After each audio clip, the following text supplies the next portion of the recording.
in there, where it was none other than what was a brilliant victory in the end for the driver who held on the very front, and it was Gustavo Ariel who took victory ahead of Felix Werter, albeit a battle between Felix Werter and Aaron Lopez didn't quite work out between the two at the final corner and the final lap, and Werter was able to survive it, whereas Lopez fell down the order, and Pedro and Ribeiro, meanwhile, took third place. But now, wind forward to week number 7, we head away into the second half of the season, and what's in store, because Circuit Zandvoort awaits today, and after today, we've got an American triple header of Watkins Glen International, WeatherTech Raceway at Laguna Seca, and Road America before we head to Portugal for the Algarve International Circuit, and we bring the curtain down at the Hungaroring on Wednesday the 3rd of September in week 12 of 12. But coming into today, let's talk a little bit about our circuit that's playing host. And as we can see, it is of course the Grand Prix layout of Circuit Zandvoort, located near the city of Zandvoort in the North Holland region of the Netherlands, spanning the best part there of 14 corners. And a big thank you to iRacing.com, not just for their brilliant simulator, the track maps that come with it.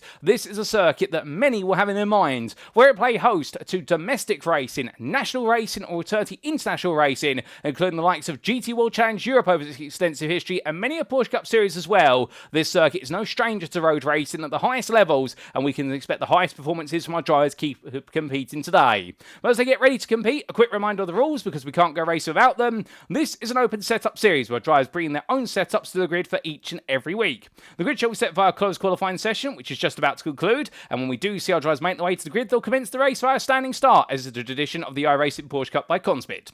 Drivers shall receive drive-through penalty if they accumulate 17 or more instant points, and should they get to 25 instant points, they will be disqualified. But without further ado, ladies and gentlemen, enough rules and regulation and everything in between, we're here for the racing. Let's head to circuit side then and see some of our drivers putting in their final qualifying laps.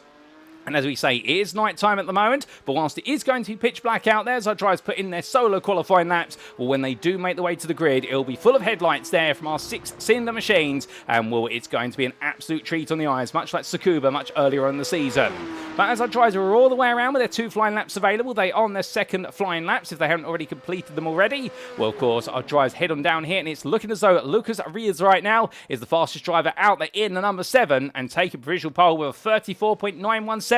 But as always, Philip Hammer there, always Mr. Consistent, improves to a 35.137 as he parks up there at Tarzan Box Corner, and he decides enough's enough. And he's got his old friend and rival, Corey Lazarus, who'll be starting fourth in this grid by looks of things, as we've still got a couple of laps to get on the board. But speaking of those laps to get on the board, here is Ricardo Ree as he roars his way around. He was on the grid at Bathurst, and we got to see some brilliant driving from Ricardo at Bathurst, but a very different nature of circuit today. And what will be his abilities here? Will he be able to put on an absolutely powerful performance, or will he find himself languishing a little further behind? Well, we hope for the former, not the latter. But then again, that's why you've got variety. It really is the spice of life with regards to the racing in the Porsche Cup Series.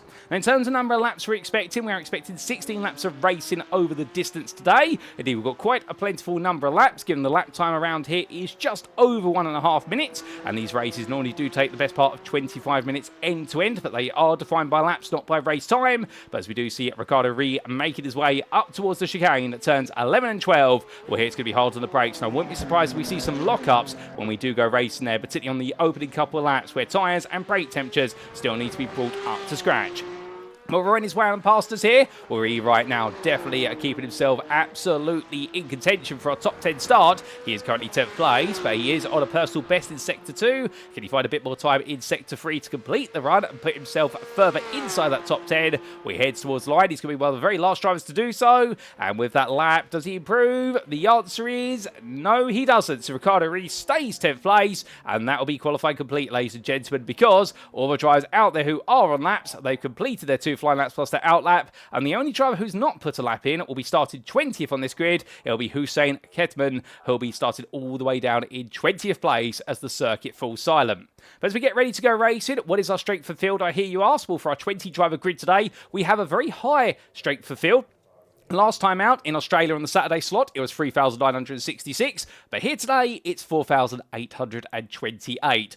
Not quite matching the highs of week 1 at Spa-Francorchamps, where we did have a strength for field in the top split broadcast of 5,644. However, slightly above the week 5 top split, where we did have an average of 4,716 for the top split there. So we are seeing our second highest for this season, and well, we can expect plenty of brilliant battling, particularly when you have regular big names up there, including none none other than Philip Hammer, Corey Lazarus, Marcin Gazinski, and also a little bit further on down there, of course, Ricardo Ree, and we do have Gordon Haug there starting 19th. But as they make the way to the grid, this is how they'll line up then for the Week 7 2025 Season 3 top split broadcast of the iRacing Porsche Cup by Conspit here at Circuit Zandvoort. It is going to be on pole position for Poland, Lucas Riz. He'll be joined on the front row of the grid by the Slovakian driver of Gabriel Zisk. We then have Philip Hammer starting third for pole promotion esports, and he's going to be the company of Corey Lazarus, the privateer. We'll then have on row number 3 the pairing of Marcin Kaczynski and from the GTL VRT driver who started from the back of the field in Australia, but much further up the field this time. He's going to be joined on the third row of the grid there by Gareth Higgins. From the Britain, it will then be fellow countryman. It will be Hayden Bramley who starts 7th. He'll be ahead there of Alonso Bizel. And then we do have on the Turkish driver, we head to the man who starts 9th, and that is going to be Brian Scaleri, and he will be ahead of Ricardo Ree from Brazil, who completes your top 10. Outside the top 10, starting 11th, it's going to be Dan Schorling, the Dutch driver there on home soil. We take it on Christian Carlson on the 6th row of the grid, with Dennis Muller starting 13th ahead of Thomas Friesiak. And then we do have on row number 8, where it's going to be there none other than Giorgio Mazzoli ahead of Ariel Julian. We'll then have on row number 9, Vlad Zionchowski, and he will be ahead of none other than Kim Andre Bjorlund. And then we have rounded off your top 20. It's going to be the pair in there, your final row of the grid, 19th place, Gordon Haug. And then starting at 20th of all, it will be Hussein Kitman who rounds off that starting order. But an absolutely packed grid here, not quite the full 25, but we come close, and all the drivers practically in position as they get ready to go racing. They're all set, we await the lights. And as the Reds arrives, our 6 in the machines, it's 5 red lights. And it's lights out, away we go. It's a quick start there for Lucas Riz, but Philip Hammer, meanwhile, also gets the hammer down as it's a slow start for Marcin Gazinski behind, but roaring the way into the opening corner and going through Tarzanbocht here. Well, right now, side by side, as many as they come, but everybody right now trying to jostle position. 3 wide in the mid-pack there, and as they come through, that is going to be Gazinski in ahead, as is Higgins. Alonso Biziel falls back, and there's a big moment there for Gabriel Zisk, who's out into the gravel before he's even made 3 corners, and there's drama further back, as that is Bjorlund and Zajanchowski, both taking a trip to the side as well. But as they bring it back together, the rest of the field pushes on. 17 drivers have survived the opening 4 corners, and right now Lucas Riz is leading ahead of Philip Hammer as we have Corey Lazarus in 3rd place close behind. But now will we see things calm down, or will we see some drivers try to get their elbows out even sooner? Well, we're going to have to find out here as they roar the way in towards the right combination here of turns 7 and 8 into the back-to-back hairpins, if you will, and onto the brakes there goes Hayden Bramley up the inside of Scaleri and makes an absolutely deft move there and moves up into 7th place. Lovely move, but Scaleri now looking around the outside in there in the number 9. Can he make it come back? Well, he tries, but I don't think he's going to be able to get it done. And in fact, he has to back off there as they now head down towards the chicane that turns 11 and 12. But over the rise and down into the braking zone they'll come. Their battle takes a brief pause. But further back, we see Thomas Friedrich. He's making his way onto the back there of Hussein Kitman, who started 20th, but he's already up into 15th place. Well done to Hussein. That's been a great start for him there. And well, I think this lap is now going to end without a little bit of drama. Given the fact we had plenty of drama in the first half of the lap, but none so on the second half. But we will see whether that's going to be the reality here as one lap gets turned. And now on to lap number 2. As they come across the line then, it's Lucas Riz who leads the way, having started on pole, ahead of Philip Hammer in 2nd. Corey Lazarus is 3rd. Marcin Gazinski is 4th. Then you've got a little bit of gap to Gareth Higgins in 5th. A bigger gap to Alonso Bizel, who sits in 6th. He's only half a second clear of Hayden Bramley, who gets a bit wrong there to break in, but causes Brian Scaleri to back off, and that's going to enable Christian Carlson to battle in side by side here into turn number 3. Well, they just about survived, but Bramley going defensive there, as did Brian Scaleri, and with Scaleri there holding on to 8th place versus Christian Carlson, with Ricardo Ree in 10th place. Takes a sneak peek there, looking onto a long stretch all the way up towards turn number 5. But as he does so here, what's he going to be able to do? I don't think he's going to make a move, and he's going to go a bit defensive as they cover down. Meanwhile, Marcin Gazinski, he's got into the gravel there. That's gone all wrong for Gazinski. I'm not quite sure how he's got there, but I know how he's rejoining, and that is very gradually fighting with the steering wheel as the car refuses to grip up. He gets it back, but he drops all the way down to 12th place. He had a brilliant start, but lap number 2 has not been a lap to shout about. A run deep there from Kim Andre Bjorlund, and he releases Ketman up into 16th place. And Kepman, in fact, losing the place and then regaining at one. He's lost 2 places in regain, what I should say. So something's got a bit rolled there as Gabriel Sisk, meanwhile, the driver who started right up all the way on the front row of the grid alongside Lucas Viz. Well, right now, he's trying to come back here, and we'll have to get a replay of that race starting exactly went wrong because he had the slowest start of everybody when we went green flag racing and very quickly found himself in the gravel at turns 2 and 3. But as he tucks in behind Bjorland, from them, looking back to the front of the field, well, there's your leaders. They're battling side by side, and Riz on the outside, Hammer on the inside here as they head up towards turn number 1. Lap number 3 gets underway, but sort of to door they go, and as they do, Corey Lazarus, the fastest driver of the top 3, he looks on as Hammer dives to the inside there, and he will cause Riz to go out wide, but Corey Lazarus latches up the inside here. Now it's Lazarus versus Hammer into turns 2 and 3. Left and to right they come. Lazarus takes the lead of the race. Contact there between Riz and Hammer. Hammer forced out a little bit wide there. That will put him low initially going to turn number 4, but he brings it back together, and now Riz gets a much better run there as they head onto the stretch, and as they come down, well, you can see there, Riz is very close, but he's being patient as we jump on board here with the second place runner, and well, right now the number 7 trying to take on the number 4. It's going to be slow in, slow out, says the back of Corey Lazarus' wing. However, I think he's going to want to be slow in and fast out here, given the fact that he's under a lot of pressure as they head through the right-hand kick.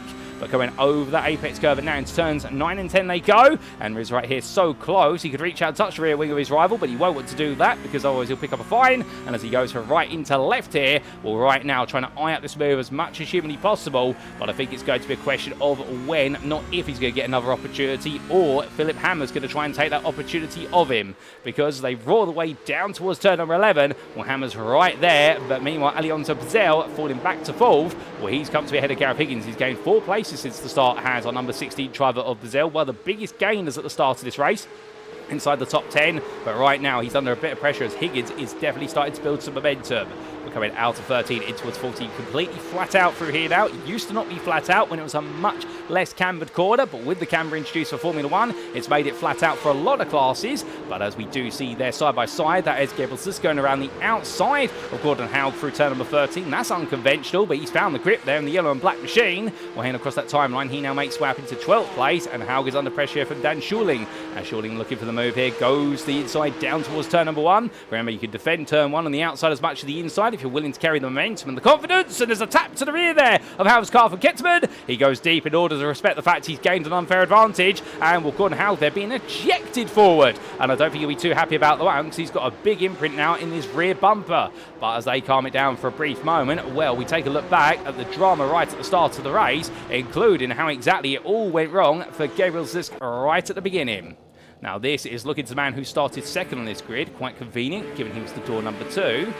But as we went green flag racing, what exactly happened? We had a good start, and then suddenly, ooh, the wheel spin in the weld. And look at the reactions there from Corey Lazarus. Dive into the inside wall, just squeeze it on through. So Gabriel Sisk already losing 3 places practically in the space of 1 misstepped launch. And then he was 3 wide here coming into turns 2 and 3. And well, he had a car in his inside. Couldn't quite discern who that was. Was that Higgins there made contact? I'm not sure, but that's what ejected him out wide. Subsequently, we had this for Bjorland and Zajanchovski. They were further back, but they were fighting their way up towards turns 2 and 3. And as they went into the corner, a small tap there, and that sent Bjorland on around, and with it, Zajanchovski followed him off the road. Well, that was their start of the race, and on lap number 2, we had this for Marcin Gazinski, who was at the time running comfortably inside the top 10, made his way out a long stretch in towards turns 7, and as he came on down, big cut loose there at the rear of the car, and that's how he got to the gravel. We caught him once he'd made his way to the gravel, and that explains the story for him.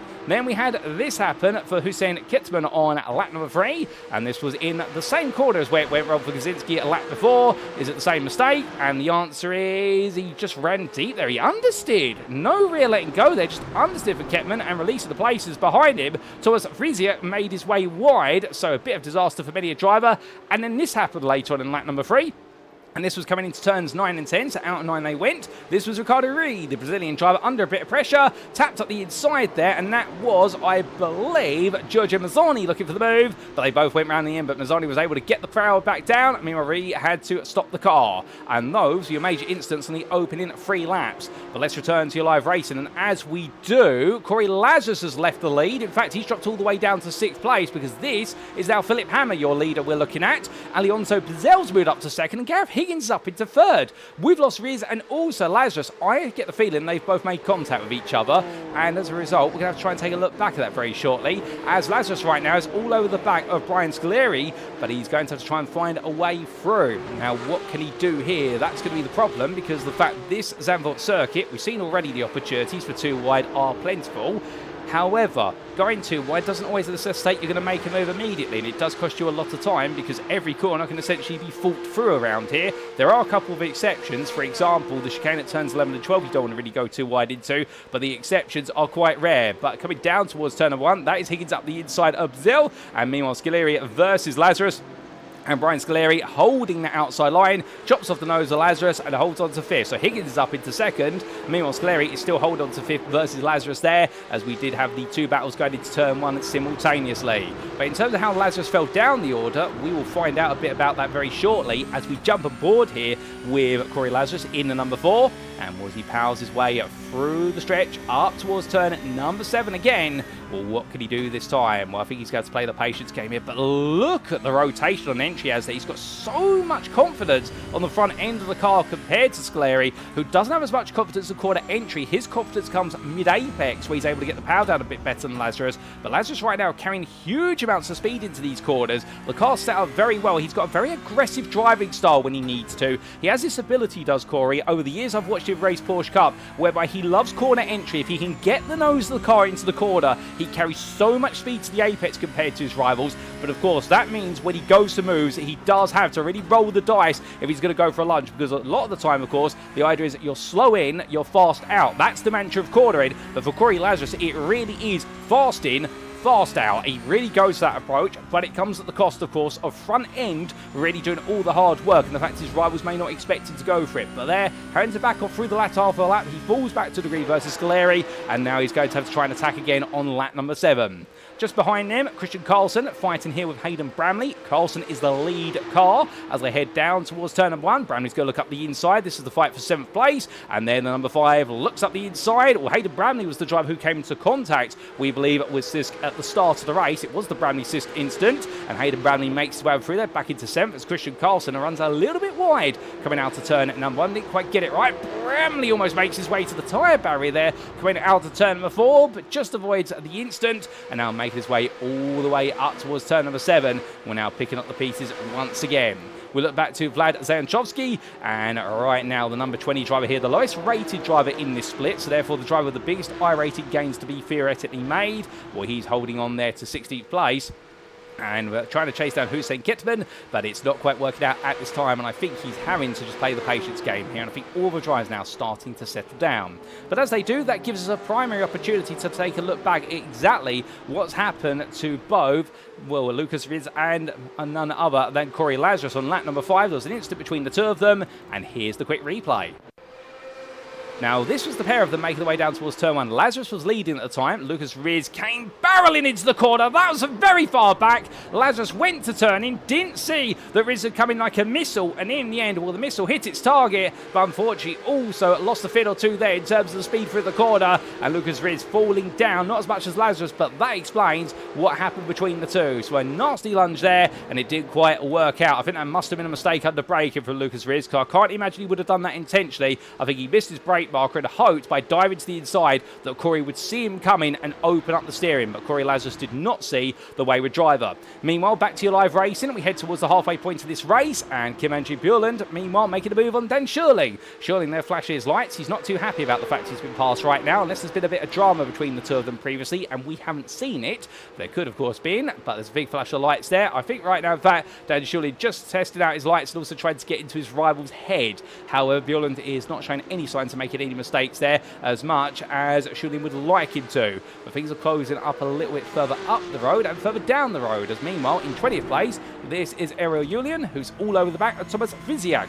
And right now, The number 17 car here trying to find a way through. A lot of power oversteer there coming out of turn number 4, and it's very hard to get turn 4 right, I can tell you, because you've got to go high and you've got to have confidence of that. The natural centripetal forces on the car, which push the car inwards towards the apex but also enable you to carry the speed, you are able essentially to carry that speed around. But Julian there just not having the confidence. The car started to lose momentum, and with it the rear started to kick loose when he fed the throttle back in. So Ariel Julian there falling back down to 20th place and falling off of Thomas Friziak. Meanwhile, well, from them, it's battling into the chicane. You don't normally go too wide here, but Riccardo really decides, yes, you do. And he's moved up into 10th place. That's on Giorgio Mazzoli ahead of Dennis Mueller. But here we can see Mueller looking up the inside. In fact, no, he's looking around the outside there. Let me correct myself. And as they come through the right-hander and in towards turn number 14, well, there's going to be no change between them for now. Dennis Mueller still close as they power their way onto the start-finish straight. Lap number 9 comes up for them, and when they do, well, it's going to be now close. But how close is it going to be? Well, Mueller's here going to look up the inside this time. Giorgio Mazzoni on the outside doesn't carry the momentum, but does he get the cut back here? And the answer is going to be no, he doesn't, as we ride on board, looking back from Dennis Mueller's car. The number 11 driver back up to his door number now in terms of his position on the circuit, and roaring his way in towards turn number 4 here. Well, difference of lines there. You can see Mazzotti looking to go much higher on entry and try to carry all the momentum around. Dennis Mueller, meanwhile, trying to really be aggressive on the brake and essentially scoop his way up into the bank into turn 4 and then rotate the car as he bleeds the speed through the run uphill and then carry all the momentum on around. Two different ways of approaching turn number 4, and both drivers absolutely equal as they head up towards 7.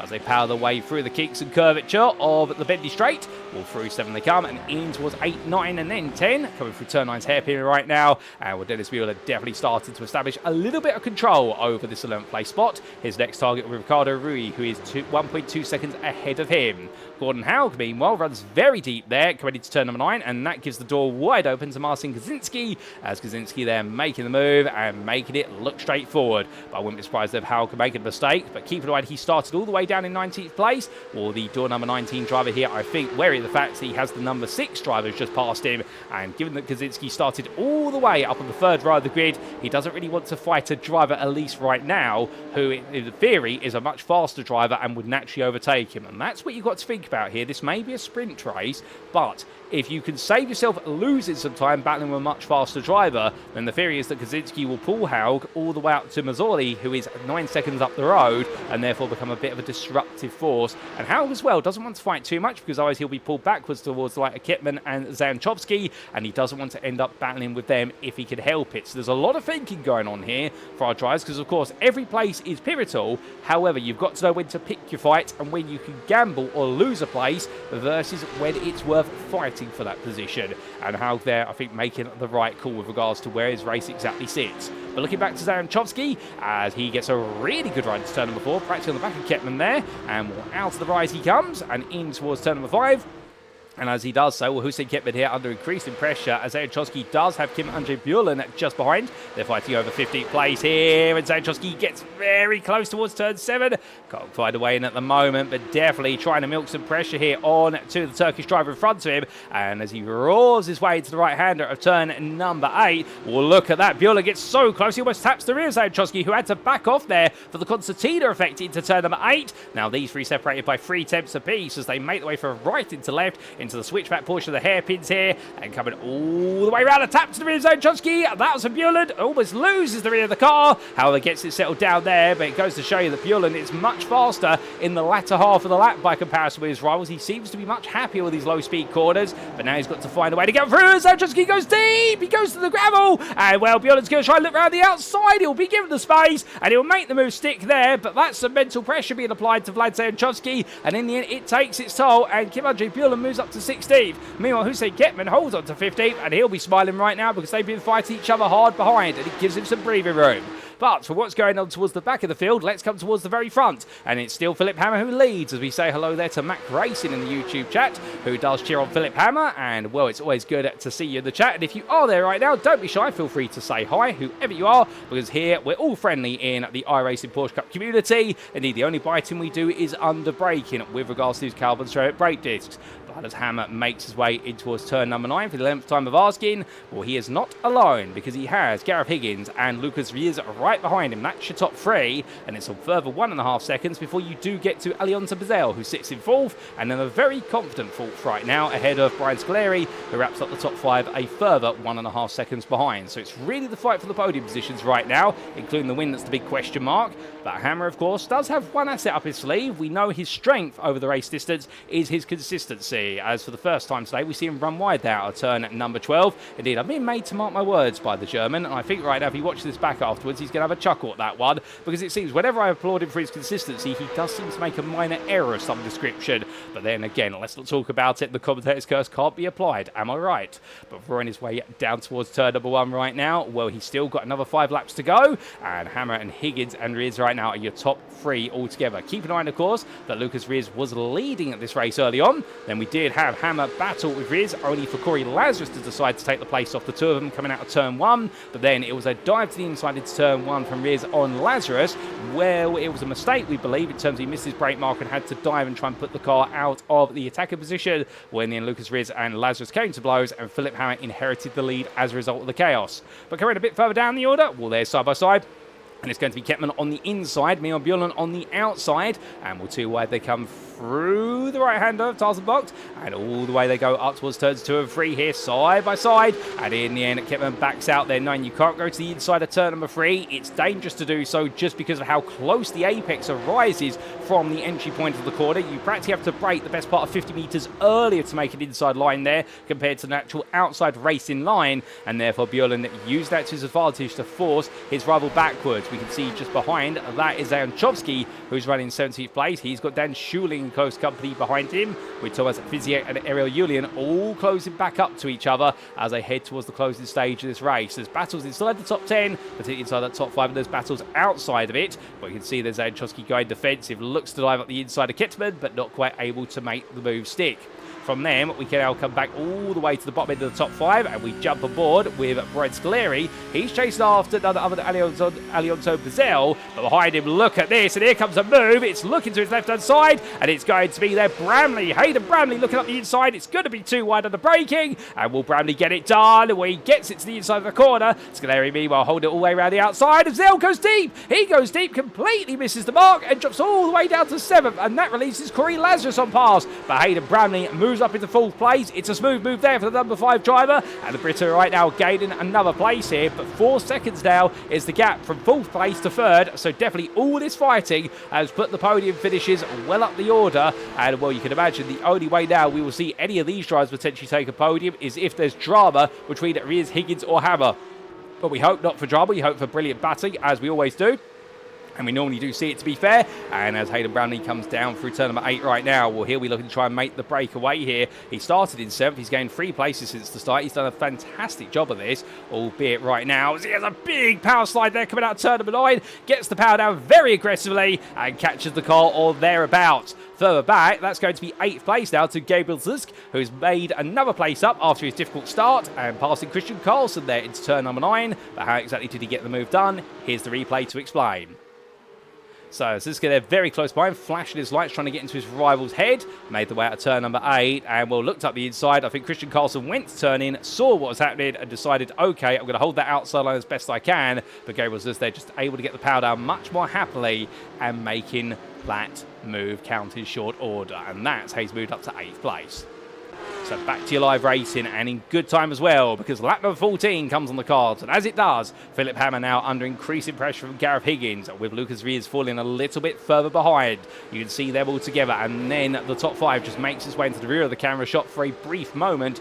And well, that's the 4-second gap between the top 3 and 4th place being evidenced on your screens. But coming over the rise here, well, Philip Hammer knows he's just got to hold his momentum, because the thing for Gareth Higgins right now, as much as he is getting close, he's still got to prove himself to be the faster driver. What do we mean by that exactly? Well, it's one thing to match the pace of the leader. It's another thing to have a little bit more pace than the leader to be able to make an overtake. And Hammer's consistency has been absolutely faultless. Higgins, to be fair, has matched him every step of the way, but Higgins has to find that extra 5% if he wants to make a move, or at least try to goad Hammer into an error. That's the only other thing he can rely on here, is that Hammer potentially gets it wrong, although if Hammer gets it wrong right now, well, we will not be expecting that at all, because he's normally the most faultless of the ball. But Higgins right now, definitely you can see coming out of turn 10, not able to stay as close as he would like. Gap opens up by a 10th as they break the way now down into the chicane.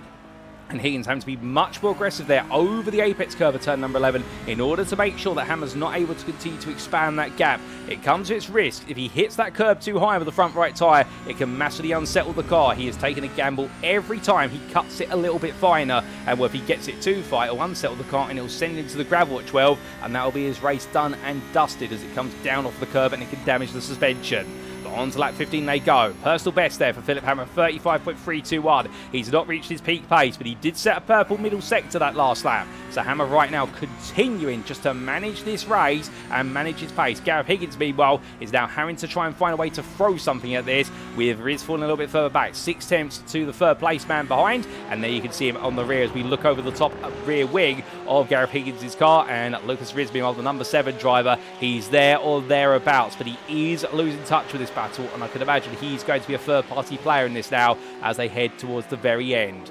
But from them, we look back to a battle into turn 1, and this is the fight for 14th. But around the outside of Gordon Haug goes Kim Andre Bjorland. Another move there. Does he get it stopped in time? He does. The car tried to cut loose at him, but made it happen. And, well, moves up into 14th place. Another position gained. Meanwhile, there's been a bit of drama further back as Ariel Julian is right now chasing after Hussein Ketman and fighting hard there. Goes low here into turn number 4. He'll gain the initial momentum, but then suddenly realises he loses everything as he tries to go up the banking.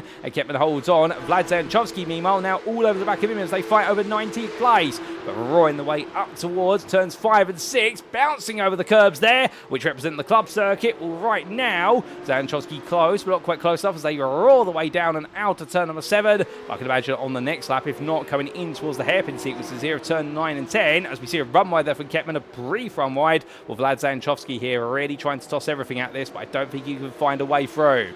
From them, we go on to our final lap. The white flag waves, and it's Philip Hammer who leads ahead of Higgins and Riz as they head in towards the opening corner. And here we go, then, ladies and gentlemen, a battle for the top 3 spots. It's going to go all the way to the wire, but will it be Hammer who wins? Will it be Higgins who takes the victory, or will Riz be able to find a way past the two of them? And remember, Hammer was our winner in week number 3, and he has been a regular on the top split podium over the course of this season so far. Meanwhile, Higgins and Riz both chasing down their first wins on the top split broadcast. So can Hammer here make it 2 wins in 7 weeks of racing? We're going to find out as they roar the way down towards turn 7. He seems to be in confident control here of this race as he heads onwards. Further back, we do have their Corey Lazarus getting very close to Brian Scaleri for 5th place. In fact, he's so close at this point, I think he could practically push the man around the corner. He's going to try and look for a move into turn number 8. Scaleri all over the shop there, coming through 8. The car bouncing around. That's not a happy Porsche, but in the end has to go defensive here down into the hairpin. And Corey Lazarus looks at the switchback. Can he go around the outside now, coming into turn number 10? He's going to try, or will it be another switchback move? It's going to be a switchback, but Scaleri sees it happening and parks it on apex. Well, that's going to stop their battle for a brief moment. And back to the front, and Lucas Riz has fallen away from the top 2, so now it's going to be Hammer versus Higgins to the line, albeit Hammer with 4 attempts. He's just got to now turn 13, and then the rest is surely committed to history. Well, he roars his way out the final major corner, and now flat out all the way, and well, for Philip Hammer, he may not have started on pole, he started 3rd, but he picked up the places where others lost their call, and for Philip Hammer today, he takes another win in the iRacing Porsche Cup by Conspit ahead of Gareth Higgins by 2.5 attempts. Lucas Riz completes the overall podium ahead of Hayden Bramley, who takes 4th, with Brian Scaleri holding on to 5th ahead of Corey Lazarus. It'll be Alonso Bazell who takes 7th. 6th place is lost, but he's recovered in the end. So Gabriel Zisk is 8th place. Of Christian Carlson takes 9th, and then it will be Ricardo Ree who started 10th, and that's exactly where he finishes. 5.5 seconds behind him, it will be Dennis Mueller ahead of Jojo Mazzoli, and then we do have in 13th place Marcin Kaczynski, and well, he's finished his race already, I believe. We briefly lost him to the ether there, but he's come back onto circuit. we're going to have 14th place go the way of Gordon Howe as he heads towards the line, just holding off Thomas Friedrich there in order to complete the top 15. And then it'll be Kim-Andre Bjorland in 16th place ahead of Dan Schuling, who comes across the line. And then in the battle for 18th, it'll be Hussein Kitman ahead of Ariel Julian, with an unfortunate retirement on the final lap for Vlad Zayanchovsky. But what exactly happened to Zayanchovsky? Here's the replay to explain, folks. And, well, I think it was when he was pushing so hard. We left him here coming into turn number 9. He absolutely threw everything at the corner. A lot of power oversteer there, but got it together. Then looked up the inside of Ariel Julian, tapped him around. And, well, for Zayanchovsky, that damage was a race ending by looks of his fact. He got it restarted, but I believe after that, some damage. In fact, that was race ending damage. And for Zayanchovsky, it was a move too late in the day. Well, with that, let's take a look at your race results, subject to Eddie Stewart's inquiries. And here they are. And after a brilliant 16 laps of racing, as we say hello there to Maxim Racing, and good evening to you, Maxim Racing. Hope you're doing well and appreciate you've been enjoying the coverage. What we do see there for the Week 7 Top Split broadcast in the 2025 Season 3 campaign here at Circuit Zandvoort in the iRacing Porsche Cup by Conspit, Philip Hammer took victory for Pole Promotion Esports by 2.5 tenths over Gareth Higgins. The privateer from the United Kingdom did well to take second, seized those opportunities, having started all the way down in 6th, and he was ahead of the pole man who turned 3rd in the end, Lucas Rios there, the Polishman, who in the end, with that altercation between himself and Corey Lazarus, threw away an opportunity at the victory, but still will take a podium. Hayden Brownlee taking 4th there, the Briton enjoying a good run from 7th on the grid to 4th place. He managed to hold up the charge of the SART with MC team driver of Brian Scaleri. And then we did see outside the top 5, Corey Lazarus only half a tenth behind at the finish line, but still comfortably ahead by 1.5 seconds over Alonso Bizel. In 8th place, it was Gabriel Zisk, and from the Slovakia driver, it was then the combination of Christian Carlson in 9th, and he was ahead of Ricardo Ree for Ree Racing Esports by only 6 tenths a line, and Ricardo Ree completing your top 10.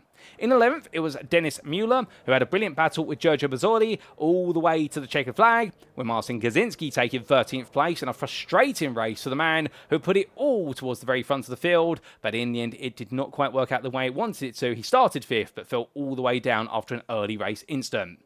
Behind the GTL with VRT driver, it was then Gordon Howe for Sim Racing Norway, and Thomas Friedrich for Team Zach Matt, who completed your top 15. Then we had Kim-Andre Bjorland in 16th place, ahead of Dan Schulin, with Hussein Kitman and Ariel Julian rounding off your finishers on the lead lap, and retired with a lap to go. However, he will be classified as a finisher. Vlad Zayanchovsky, a frustrated day today for the number 20 driver. He started all the way down in 17th place, but he'll take a 20th place finishing position. So that concludes our racing here today in the Netherlands, and what a round of racing it was. It may have been at night time, and indeed visibility may have been poor, but under the headlights of our drivers' machines, they did not stop from pushing each other absolutely to the limit, all in the name of the Porsche Cup. But, of course, we should give a special mention, a big thank you to our title sponsor for this season, Conspit, and let's tell you a little bit more about the sim racing hardware provider. If you are looking to take your sim racing to the next level, then why not consider Conspit? As the pro driver's choice of sim racing hardware, Conspit offers one of the most comprehensive lines of hardware products to sim racers around the world. Whether you're in the market for wheelbases, steering wheels, pedals, peripherals, or rigs, Conspit's extensive experience in the motorsport industry means every one of their products is fine-tuned for success at the highest level. But do not just take our word for it. We're brand ambassadors including 2022 Grand Prix Macau GT Cup champion Luo Kaliu, 2022 Porsche Carrera Cup Asia champion Liu Ye, 2022 Chinese Touring Car Championship champion Rodolfo Avila, and 2023 GT World Challenge Asia GT3 AM Cup champions Climax Racing. You shall be in pole position for victory when you invest in Conspit's hardware. If you'd like to know more, be sure to head to conspit.com today.